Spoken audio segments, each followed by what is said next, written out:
심리사회적 발달에서 에릭슨은 마지막 단계, 이게 통합성이냐 절망이냐라고 하는, 그런 마지막 그 생애 단계를 거친다라고 해요.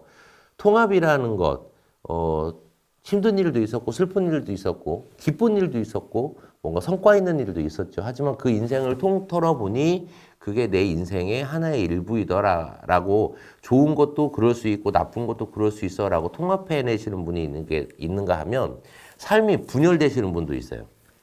왜 분열이 되냐면 좋은 것과 나쁜 것을 가르는 거예요. 그래서 좋은 것들이 기억이 많이 나요. 나쁜 게 기억이 많이 나요. 일반적으로. 부정적인 것들이 기억이 더 많이 남습니다. 왜냐하면 이 인간은요, 위험한 상황에 대해서 그 경험을 하게 되면 다시 위험하면 안 되기 때문에 그 위험한 상황을 더 많이 기억하려고 하거든요. 이게 부정적인 것들이 더 기억이 많이 된다는 겁니다. 그러다 보니까 삶이 통합되신 분은 노인이 되셔도 마음이 여유로워지는 거고, 삶이 분열돼 버리시는 분은 이거 봐, 이거 봐. 내가 또 안 될 줄 알았잖아. 왜? 자기가 좋은 것도 있고 나쁜 것도 있는데 좋은 건 버리고 나쁜 것만 선택적으로 기억하시는 분들은 자기 지금 현재 진행되는 삶에서도 여러 가지 감사하고 좋은 일이 있음에도 불구하고 나쁜 일이 일어나면 봐봐, 나쁜 일이 일어났잖아. 나는 원래 잘 안 돼라고 하는 절망으로 결론이 나버리는 거죠. 결국 그 인생의 전체 그 삶의 과업을 통해서 수용성이 높아지느냐 아니면 좋은 것 나쁜 것들에 대해서 선택적으로 분리를 해가지고 부정적인 방향으로 빠져버려서 삶이 마무리되느냐라고 하는 게 심리사회적 발달 단계의 최종 단계입니다. 이렇게 이제 에릭슨의 이론도 있고요. 노년기의 발달 과업에서도 그 세 가지 과업이 있다고 해요. 노년기의 발달 과업. 자신에 대한 재정의, 그리고 직업 역할을 몰두하게 되시는 분들이 있어요. 이게 무슨 말이냐? 자기의 삶을 돌아보시는 분, 마지막까지 뭔가 자기가 사회적 역할을 하려고 몰두하시는 분이 있다는 거고요. 신체를 초월하시는 분들과 실체에 몰두하시는 분들.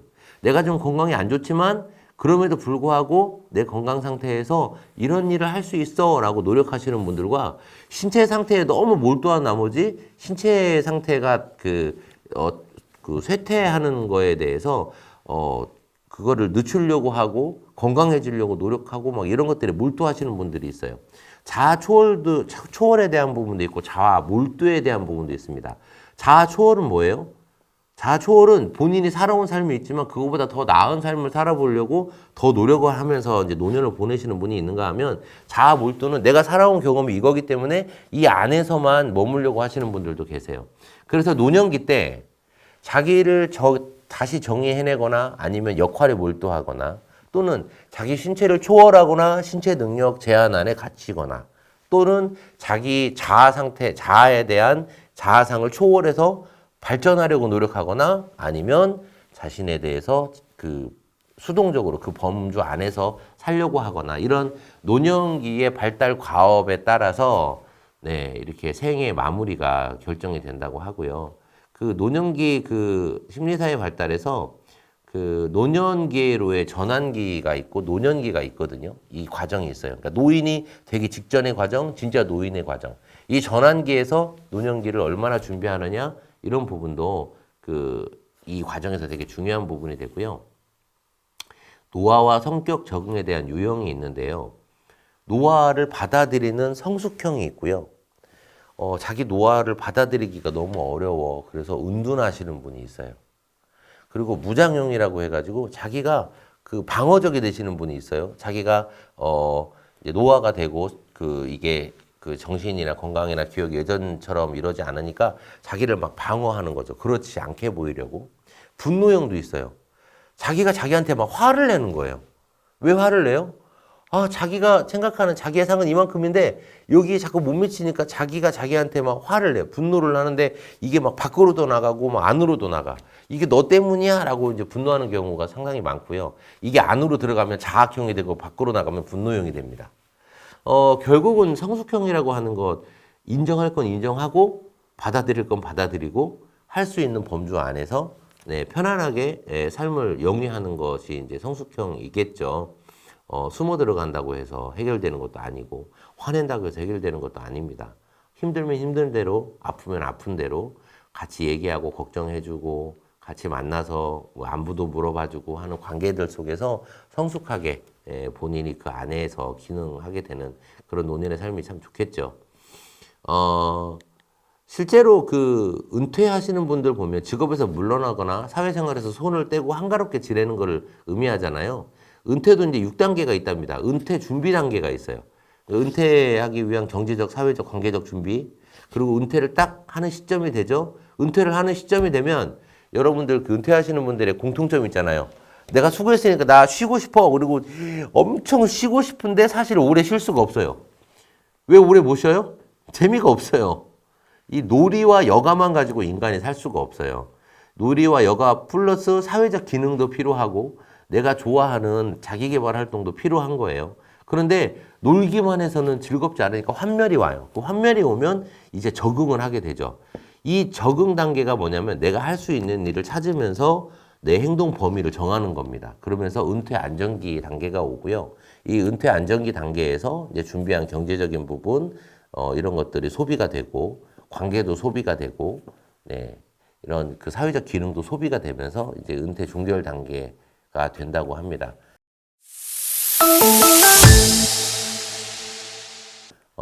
은퇴 후의 삶은 결국 이렇게 준비되고 은퇴를 즐기고 싶지만 환멸을 느끼고 그 다음에 적응하면서 안정적으로 은퇴를 누리게 되면서 이제 은퇴가 끝나는 6단계로 진행이 되는데 사실 이렇게 은퇴 후에 적응하는 걸 보면서 여러 가지 이론들이 있어요.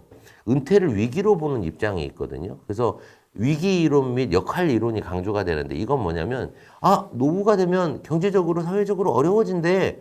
그러면 노후가 돼도 할 수 있는 일이 필요하지라고 하면서 역할을 되게 강조하는 게 있고요.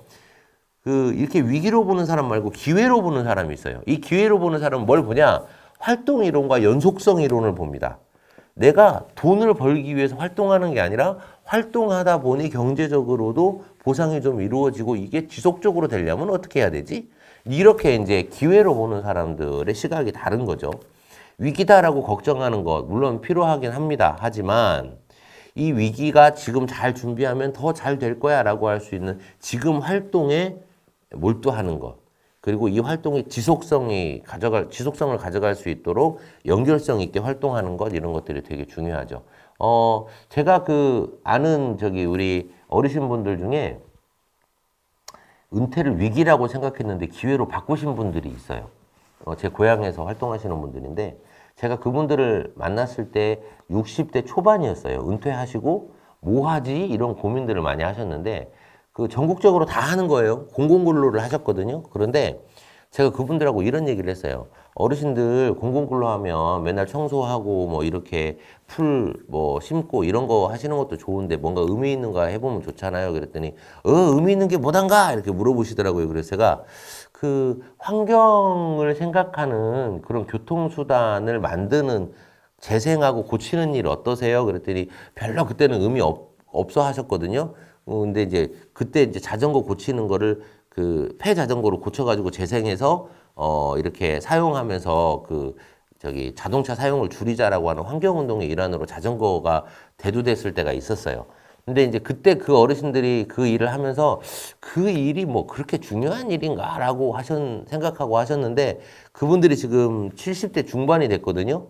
근데 노인 일자리 사업에서 기술이 있는 몇 안 되는 팀이 됐어요. 아파트에서 폐 자전거를 모아가지고 부품을 다 뜯어서 자전거를 만드는 거예요. 근데 한 10년 넘게 이걸 계속 하시니까 기능이 늘어가지고 옛날에는 뭐 하루에 한 대 만들기도 힘들었었는데 지금 하루에 뭐 2대, 3대 이렇게 이제 만들어 내신다고 하더라고요. 자전거를 팔기도 하고, 자전거를 빌려주기도 하고, 이런 것들을 공공근로 하면서 급여를 일부 받기도 하고 하면서 마지막 노후에서 은퇴해서 자전거 고치는 기술을 기회로 이제 만드신 분들을 보게 됐어요. 결국 저는 이 위기니까 역할을 만들어야 된다라는 거에 집중하는 것보다 지금 내가 어떤 활동을 할 수 있고 이 활동이 나중에 어떻게 연결돼서 연속적으로 이루어질 거야라고 하는 기회를 엿보는 게 훨씬 더 현명한 거라고 보고요. 실제 부부관계도 은퇴 후의 부부관계 만족도는 은퇴 전에 이 사람들이 어땠는지에 따라서 영향을 많이 미친다 그래요. 이게 무슨 말일까요? 평소에 부부 간의 대화가 좀 있거나, 서로 이렇게 공감하는 그런 분위기이거나 그 부부간에 오해 없이 이렇게 서로 신뢰를 가지고 살아가는 부부관계를 했다면 은퇴 후에 그런 것들이 유지가 되지 좋아지거나 나빠지거나 그러지는 않는 것 같아요. 그래서 은퇴 전부터 부부관계 훈련들이 좀 필요하지 않나라는 생각이 좀 들어집니다. 저희가 이제 노년기의 주요 쟁점을 말씀드리면서 좀 마무리하려고 하는데요. 우리나라가 노인 자살과 노인 우울, 노인 학대가 다른 나라에 비해 좀 많은 편입니다. 예, 그게 이제 한국, 중국, 홍콩 뭐 이렇게 아시아에서도 이제 일본 이런 순으로 중국보다 우리나라가 노인 학대, 자살 우울이 더 많은 나라라고 합니다. 실제로 노인들이 왜 우울하고 왜 학대를 받을까? 결국은 그 노인들이 은퇴 이후의 삶에 대한 독립적인 삶을 준비를 하지 않기 때문에 유전적인 상황이 되고 그러다 보면 이제 자녀들이나 가족들에게 부담이 되기도 하고 그러다 보니까 이런 것들을 못 이기다 보니 이제 자살로 연결되기도 한다고 합니다. 실제로 그래서 노년기 정책에서 되게 다양한 사업들이 많이 이루어지고 있어요. 그래서 이제 저희 부모님도 그렇지만 이용할 수 있는 공공근로나 이제 사회적인 역할을 할 수 있는 봉사활동이나 신앙생활들을 열심히 하고 계시거든요. 실제 그래서 노인이 되어서도 내가 필요한 사람이고 내가 나 스스로 어느 정도 나를 지킬 수 있어라고 하는 준비들이 되는 것들이 얼마나 중요한지 노인 사건들에서 좀 볼 수 있습니다. 그래서 아마 저는 이제 노년기 은퇴를 준비하시거나 은퇴기에 들어가신 모든 분들에게 이분들을 보면서 사실 젊은 사람들에게 시사하는 바가 엄청나게 크지 않느냐라는 생각을 해요. 본인 스스로 나는 은퇴를 준비하고 있는가? 내가 중년인 사람들은 내가 지금 은퇴를 준비하고 있는가?